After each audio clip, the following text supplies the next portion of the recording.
I have a lot of golfers come to me wanting two things. They want to shallow their golf club and to create more compression on the golf ball. Those two ingredients are probably the top of the pile for every golfer looking to play this game well. Well, I've got two areas in the downswing that are really going to transform how shallow you get the golf club and how much pressure you put on the golf ball. Let's get into it. If you've watched enough of my content, you will know by now that I am a big advocate that at the top of the backswing, the handle must move forwards. We see countless golfers on the way down moving the golf club with the handle forwards. Moving the handle forwards does not mean that you're going to come outside in. You can see that my club path for that shot there was 1 degree to the left. Anything positive or minus 1-2 degrees is a dead straight path in my books. So therefore, when we're thinking about the pull forwards is your opportunity to actually get the club shaft shallow. If I have the club shaft vertical, whether it's on the way back or on the way down, and I move that grip towards the ball line, so I move my golf club back, and if I have a grip that's light enough, and I move the grip towards the ball line, can you see how that club shaft shallows? If that club shaft shallows, it does two things to a golfer. It makes their club path travel more to the right, but it also makes the club face more open. It will feel like the face is more open, which is why it's absolutely crucial that you have a good golf grip. Now, if you've watched enough of my content, you will know that I'm a massive advocate of a good golf grip, and you can find all about that golf grip right there. Now, I've got a fantastic bit of digital content coming your way, a 6-video series, Swing Builder series, that's going to share with you all of the ingredients to my coaching that's going to give you countless amounts of hours of content that's going to give you some really exciting times ahead. Stay tuned for that. So make sure you subscribe and hit that notification bell while you're here. So when we transfer ourselves from backswing to downswing, that movement forwards in a backswing. So if we lift the club up in front of us, when we lift it up in front of us, we get the sensation that the club head is above the grip. This is the motion that we apply in a backswing. It gets that golf club shaft more vertical. Now when I start to move the club head down, can you see that the club head down actually comes from the club handle out? When you then move the handle more forwards, has the club head moved outside the ball line? No, it hasn't. The club head has actually dropped back of the ball line. And when it drops back of the ball line, all of a sudden, you have yourself in a situation where the path line will start to move more from the inside at 2.8.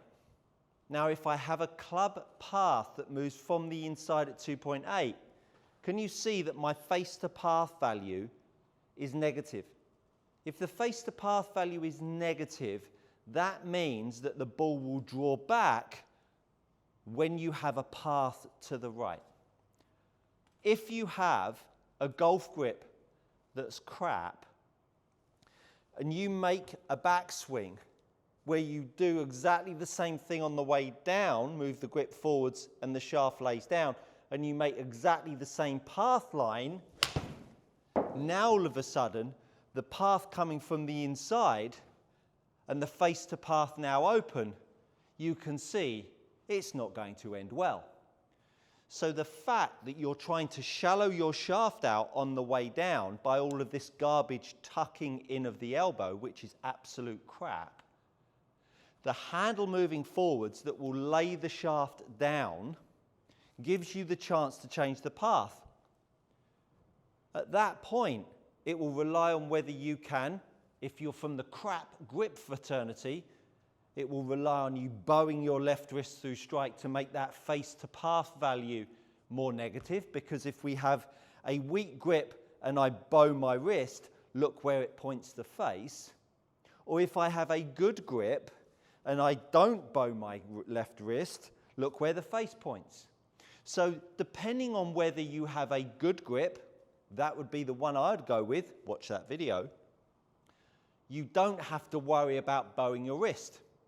So we've now understood at the top of the backswing we can move the grip forwards, which shallows the shaft out, which immediately gets the path line more from the inside. But with the good grip, we now see a path from the inside and a face close to the path.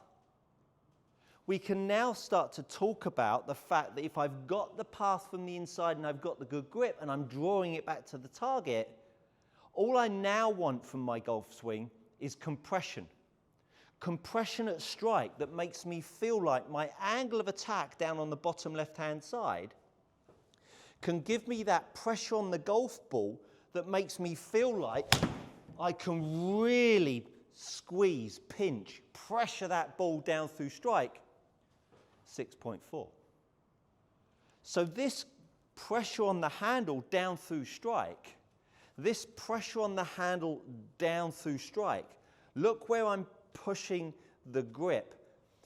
I'm pushing the grip towards me. Look what it's doing towards the club face. Now the club face is looking more down towards the ball line. I tuck the elbow, I drive the handle more from the inside out because that's what I believe to be the way to get that path from the inside, garbage.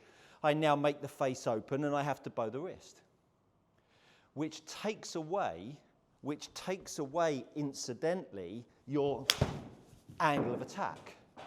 It will lose your angle of attack because the club grip is going low to high. Garbage. I'm starting to get amped up. The angle of attack is gone, the path is from the inside and you're hitting wangers out to the right. So now that I've got the grip moving forwards, and I go up to the top, I move the grip forwards. Now I've got the sensation that this grip pressure working back towards me is now lining up the face. Now with the grip moving towards me and I've got a long right arm and not a tucked right arm, a long right arm that now gives me the pressure I can put down on that golf ball that starts to get some divots and starts to push that ball forwards 5 degrees down one path and 2 shut to path. Now, if you've watched enough of my content, you will know that we're playing golf in a window. Slightly left, slightly right. As long as you do it the same and you've got enough in your back pocket that controls the path line and the face to path, you will always play great golf. But this grip that now works down underneath us, which allows us to line that face up, because the track of this grip has gone forwards and down, gives you that angle of attack, that path line and that face to path. But it's built on a good grip and good fundamentals. So this handle forwards, grip down is the trace line of the handle that's going to make the loft point more at the target, hit more down on the golf ball, and create energy on the golf ball. Now, depending on how much draw you want to see, depending on how much fade you want to see, is all about the relationship your face is to your path. So as we start to get more shape in my lead wrist here, down through strike, all of a sudden, the same sensation, but now I allow more shape in my lead wrist, I can now hit myself a fade. So my channel is not about hitting draw, it's just about being in control. So I now created more shape in my wrist, which allowed the grip to go more left and accommodate the fade. Now I do exactly the same thing. I move the grip forwards. I move it back underneath me. Now all of a sudden I don't need to change that wrist angle down through strike because the grip's good, and I create a draw and the path is straight. When you know the track of the grip is in the right order, you will start to make the head end react responsively. So think about how you grip the club, think about how you move the handle forwards, and think about that pressure down underneath you, because it is crucial. Hopefully you've got plenty from this video, and you can now differentiate between the shallowing of the golf club, which is the handle moving forwards, which lays the shaft down, and that pressure on the ball, which is the grip moving underneath us, that gives us that angle of attack and that ball compression. Are you tired of paying too much for your premium leather golf gloves? Head over to gxgolfgloves.com. These are gloves tried and trusted by elite amateurs and tour players alike. Enter my code GOODCOACHING to receive 10% off your next order. Go try them out. You won't be disappointed. Thank you so much for watching. Do consider subscribing while you're here, and that, my friends, you've guessed it, is Good Coaching.